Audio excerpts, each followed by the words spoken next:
All right. First and foremost, I'm going to give all praises, honor, and great glory to Yahweh, Bahashem, Yahweh Shai, Bahashem, Rachach. Double honors to the apostles, the elders, a great millstone that rule well, and salutations to the elect, pushing this truth to the four corners of the earth in truth and in sincerity. Right. In this particular video, I want to talk about World War III brewing. All right. World War III is getting closer and closer. All right. Biden, okay, if you didn't hear, they're thinking about sending thousands of troops over there to Ukraine. And obviously they're going to aid in military, they're going to aid the military. So what will happen is if they kill US soldiers or NATO troops, boom, that's a war right there. That's World War III. You got to get that because if you attack one NATO country, you attack all of them. All right? So I want to just read this a little bit and we're going to look at a few more things. All right. Biden weighs deploying thousands of troops to Eastern Europe and Baltics. The president is also considering deploying warships and aircraft to NATO allies. And what would be a major shift in its restrained stance on Ukraine? Check it. Washington. President Butthead is considering deploying several thousand U.S. troops as well as warships and aircraft to NATO allies in the Baltics and Eastern Europe, and an expansion of American military involvement amid mounting fears of a Russian incursion into Ukraine, according to administration officials.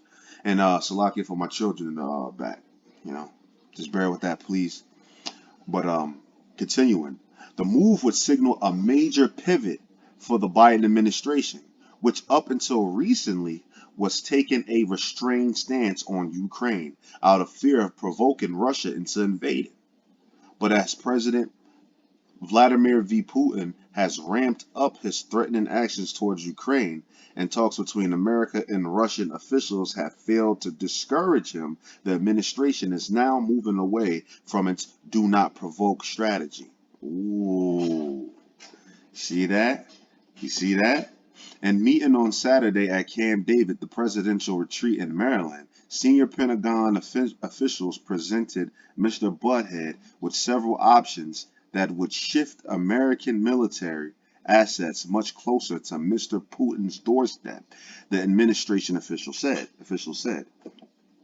The options include sending 1,000 to 5,000 troops to Eastern European countries, with the potential to increase that number tenfold if things deteriorate.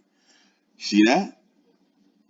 So obviously these troops are going, they're troops over there. Why do you send troops? Troops are made to do what? To fight. All right. The officials spoke on the conditions of anonymity, Salakia, if that word stripping me up, because they were not authorized to talk publicly about internal deliberations. Hey, so we see the Third World War brewing, man. And like I was saying, you attack one NATO country. These are the NATO countries right here. You see that? You got to attack them all. But check this out. Let's get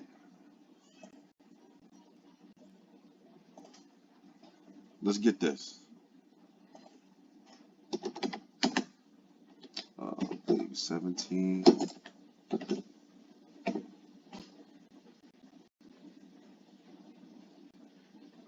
Slack is 1517. Check this out.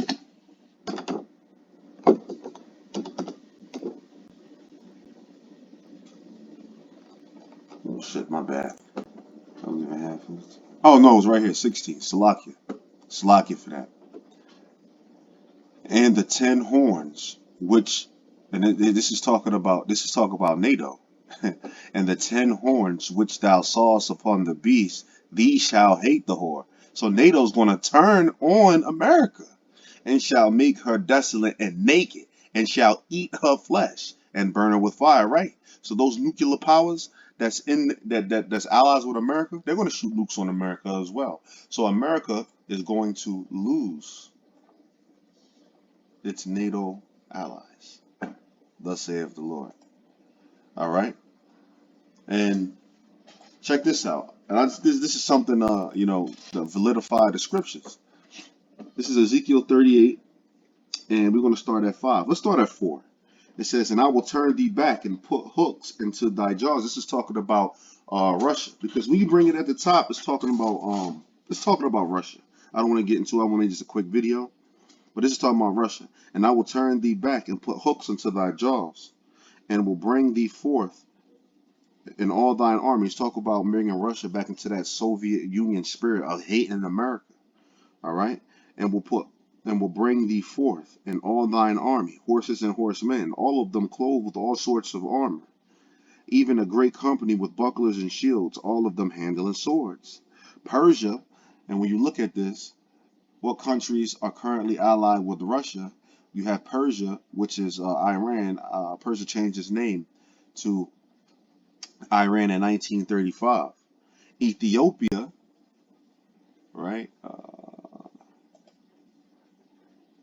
Ethiopia, Russian relations. In the relationship between the two countries, Ethiopia and Russia, both countries established diplomatic relations on April 21st, 1943. Russia currently has an embassy in Addis Ababa, and Ethiopia has an embassy in Moscow. So it says Persia, which is Iran, Ethiopia, and Libya. All right. The future of Russia-African relations. And you go down, boom, right here. The focal point for Africa-Russia relations in 2022, Libya. You see that? So it says Persia, Ethiopia, and Libya with them, all of them with shields and helmets, with their military equipment. They're coming with their military might. They will aid in Third World War with Russia. And we see Third World War brewing. All right? And you see what's happening. Biden ways deploying thousands of troops to Eastern Europe and Baltics. In my last video, I brought out that the relationships between Saudi Arabia and Russia are increasing right now. Saudi Arabian Crown Prince Mohammed Salad, whatever his name is not picking up Joe Butthead's calls, because Joe Butthead banned all Russian oil. Now he's trying to call Saudi Arabia to buy oil from them, and they're not answering his calls.